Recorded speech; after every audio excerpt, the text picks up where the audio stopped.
안녕하십니까. 6조의 발표를 맡은 김유래입니다. 저희 6조는 한의학의 흐름과 친구법의 출현 및 발전 과정을 주제로 발표하도록 하겠습니다. 목차는 다음과 같습니다. 학습 목표는 첫 번째, 침의 출현과 발전을 알아본다. 두 번째, 한국에서의 침의 발전에 대해 알아본다. 세 번째, 뜸의 출현과 발전을 알아본다. 네 번째, 한국에서의 뜸의 발전 과정을 알아본다. 다섯 번째, 연구 내용을 논문 형식으로 정리하고 발표 영상을 제작한다입니다. 서론입니다.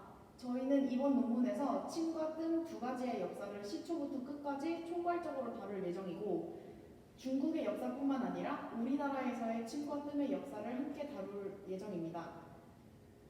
논문을 작성하는 데 있어서 의학사 교재, 한의학 논문, 각종 한의학 사이트와 한의학 총강 등의 다양한 소스를 활용하려 노력하였으며 6명이 각자 하나의 파트를 나눠서 그것을 모두 모은 후 상호 교차 검증하는 식으로 자료의 신뢰성을 높였습니다. 또한 그 내용으로 토의를 진행하였습니다. 본론입니다. 침의 출현과 발전을 살펴보자면 먼저 전국시대는 동아시아 의학사는 신석기 시대에 석침을 사용했을 것이며 기원전 600년경부터는 철제침이 등장했을 것으로 보고 있습니다. 이후 점차 시대가 변해가면서 골침, 죽침 등을 사용하다가 도침이 석침을 대신하였습니다. 금속기 시대에 접어들면서 침의 기구에도 변혁이 일어나 구리침과 철침 등으로 발전하였고 은침, 금침까지 출현하게 되었습니다. 철기의 응용 범위가 확대됨에 따라 편석이 금속의 침과 함께 쓰이다가 점차 금속 위침으로 대체하였습니다. 동안시대에는 화타, 장준경, 황보밀 등이 여러 한의학 서적을 편찬하였고 가불에는 수혈이 모두 명확한 부위로 묘사되고 치료하는 질병이 명확히 제시되었으며 혈자리는 머리와 몸통으로 부위에 따라 기재되었고 사진은 12경에 따라 기재되었습니다. 가불경에는 혈자리와 침의 깊이, 뜸을 몇 장 떠야 하는지에 대한 내용이 실려 있었습니다. 수나라 때는 손사망에 비급 청금 요강 혹은 청금 요강이 저술되었으며 경의 기혈과 아시혈에 대한 개념이 정립되었습니다. 손사막은 또한 명당 삼인도라는 역사상 최초의 채색 경락 경혈도를 그렸습니다. 5대 시대 때는 인쇄술의 광범위한 응용으로 인해 의학학 문헌이 축적이 촉진되었고 의학학의 전파와 발전이 더욱 가속화되었습니다. 경혈의 위치가 새롭게 정립되고 운기설의 영향을 받은 침법들이 나타나는 등 침자수기법이 정립되었습니다. 경혈을 경락에 따라 배열시켜 서술하는 책에는 수당시대 양상선의 황제내경 명당 유성이라는 왕유일이 쓴 책을 거쳐 완성되었습니다. 송대 이후에는 금원시대에 이르러 각 학파가 형성되어 학술적 논의가 매우 활발하게 이루어졌습니다. 명대 때는 침구 학술이 고도로 발전한 시기입니다. 먼저 양대주가 침구 대성을 저술하여 집집마다 전해지는 침구 서적을 기초로 하여 소문 남경 등을 중심으로 침구법에 대한 내용을 종합 및 편집하였고 침구 전문 종합서가 출연하였는데 고무의 침구 출연과 장계빈의 유경도익이 대표 서적으로 꼽힙니다. 당시 침법을 비판적으로 수용하기도 한 책들도 있었지만 대체로 크게 새로운 것은 없었기 때문에 명대는 침구 종합 정리기가 되었습니다. 청대 때는 침구 저작은 적지 않았으나 이름 있는 학자의 저명한 책은 많지 않았고 의종 금감을 예로 들 수 있겠습니다. 한국에서는 사암침법이라는 독특한 침법 이론이 발생하였는데 사암침법에 관한 최초의 활자만은 1922년 홍종철이 편찬한 경락학 총론입니다. 사암침법은 정형과 변형침법을 병증에 따라 혈을 선택적으로 사용하고 이 밖에 오장육부의 원혈, 낙혈, 모혈, 배수혈, 인맥혈, 동맥혈 등을 활용했습니다. 또한 허준이 임진왜란 당시 선조의 명을 받아 동의 보감을 저술했는데 이 책은 후대에 전해지면서 한의학의 교본으로 삼아지고 있습니다. 중국에서 뜸은 중국 고대 북방민족의 의료문화로 시작되었습니다. 고원지대인 북쪽 지방의 기후는 매우 추웠고 목축을 하는 유목민들은 주로 우유를 먹었기 때문에 배가 차고 팽만한 병이 많았습니다. 이를 치료하기 위해서 뜸 치료가 발생했다는 것이 전해지고 있습니다. 춘추전국 시대에서 뜸에 대해 처음 언급한 책은 좌전입니다. 3대 때는 최초의 의학 침구서가 간행되어 침과 병과 혈의 관계를 본격적으로 연구하기 시작하였으며 황진의경 고전본의 연구에 중요한 문헌이 생겼습니다. 옛날 침구요법을 체계적으로 정리하여 침구학의 발전에 기폭제가 되었습니다. 이후 WHO가 이 가불경을 근거로 경혈을 기준으로 삼았다고 전해지고 있습니다. 수당시대 때는 중국 봉건사회의 경제와 문화가 번성한 시기로 의학 분야 또한 큰 성과를 이루었습니다. 각과 또는 질환별 의서가 조작되었고 침구가 전문과로 독립을 하였고 침구 관련 의서가 많아졌습니다. 송대 때는 중국 문화의 사상적 전기 마련을 위해 학문을 장려하였으며 고전을 교정했습니다. 이 시기에는 침구 치료 방법이 기술되어 있으나 기본적으로 모두 뜸과 치료 처방으로 뜸 전문서라고 할 수 있는 일본의 의서가 나타나게 됩니다.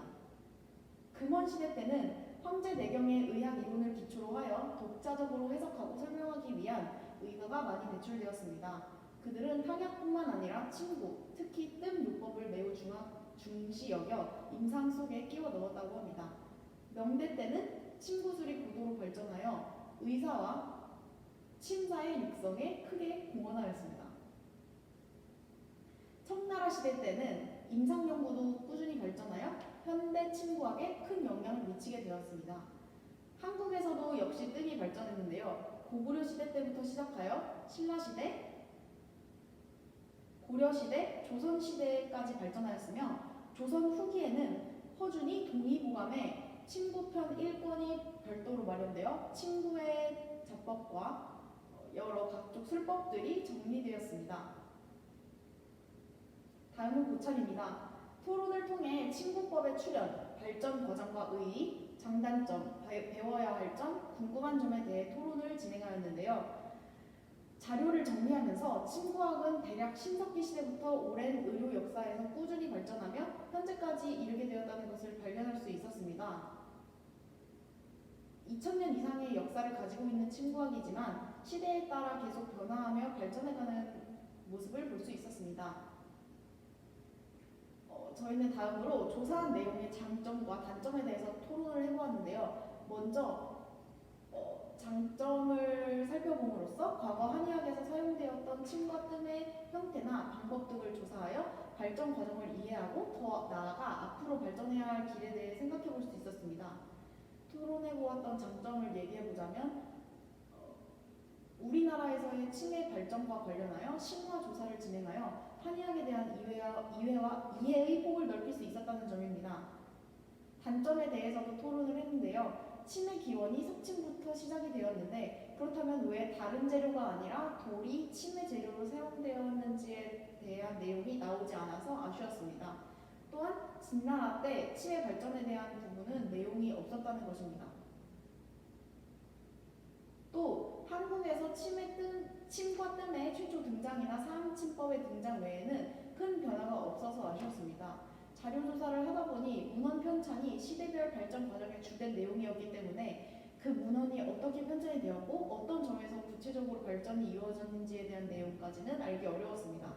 이러한 저희는 단점을 알아보는 데서 그치지 않고 보완할 수 있는 방법까지 생각해 보았는데요. 앞으로 배워야 할 점에 대해서 생각해 본 결과 사람에 대한 관찰과 탐구가 세밀하게 이루어져야 한다는 의견이 있었고 본인의 전공 분야와 더불어 다른 분야의 학문까지 소홀히 해서는 안 된다라는 의견이 나왔습니다.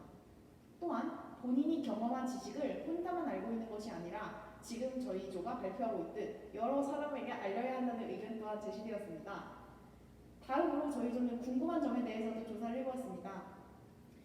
저희 조는 탕약을 배울 때 서양에도 탕약이 있었는지 조사해 본 적이 있는데 그와 비슷하게 중국이나 우리나라 외에도 서양에서도 침과 뜸에 대한 역사가 있는지 궁금하여 찾아보았습니다.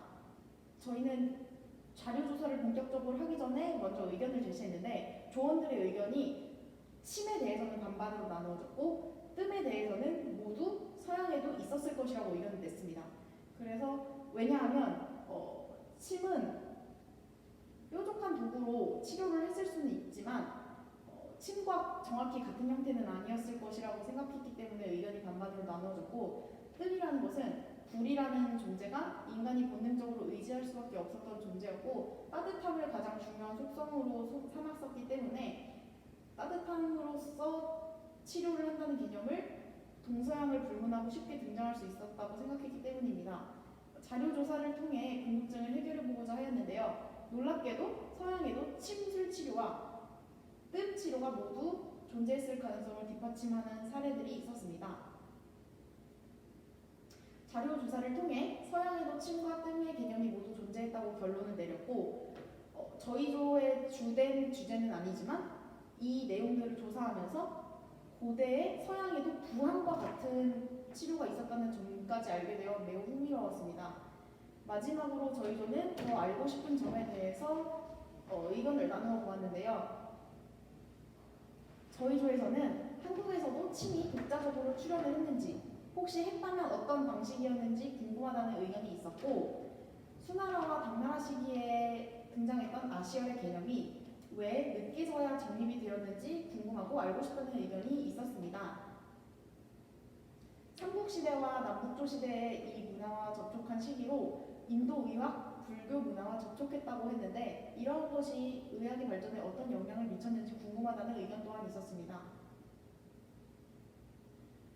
끝으로 조사 중에 뜸은 중국 고대 북방민족의 의료 문화로 시작되었다고 했는데 황제 내경에 실린 내용 중에 북방자는 장이 차가워서 청란병이 잘 발생하였는데 이를 치료하는데 쑥뜸이 마땅하다라는 내용이 있었습니다. 이 내용에 대해 더 알아보고 싶었습니다. 저희는 이러한 토론 과정을 통해 자료 조사를 통해 해당 주제에 대해 다양한 질문을 할 수 있었고, 비록 모든 질문의 대답을 명쾌하게 할 수는 없었지만 보다 심도 깊은 이해를 하는데 많은 도움이 되었습니다. 결론입니다. 침의 출현은 신석기 시대로 추정되고 신석기 시대에 석침을 사용했을 것이며 기원전 600년경부터는 철제침이 등장했을 것으로 볼 수 있습니다. 한국에서도 침이 발전하였는데요. 고구려 평원왕 시대 때 황제 내경 등의 의사가 전해지면서 시작되었다고 볼 수 있고, 그 이후에도 중국과의 의학 교류가 고려 말까지 계속되어 조선시대 때는 세종 때 침구 전문서가 처음 출현하게 되었습니다. 뜸도 출현하게 되었는데 중국 고대 북방민족의 의료 문화로 시작된 것으로 추정되고 있습니다. 한국에서도 뜸이 발전하였습니다. 신라와 고려시대 그리고 조선시대에 이르면서 계속 발전을 하였고, 조선 후기에는 침구 관련 문헌으로 허준의 동의보감에 침구의 제법과 침재련법 및 각종 술법 등이 정리되었습니다. 이외에도 침구법 전문서정이 간행되어 침구가 더욱 발전하게 되었습니다. 저희 조가 참고한 문헌은 다음과 같습니다. 이상으로 발표를 마치겠습니다. 감사합니다.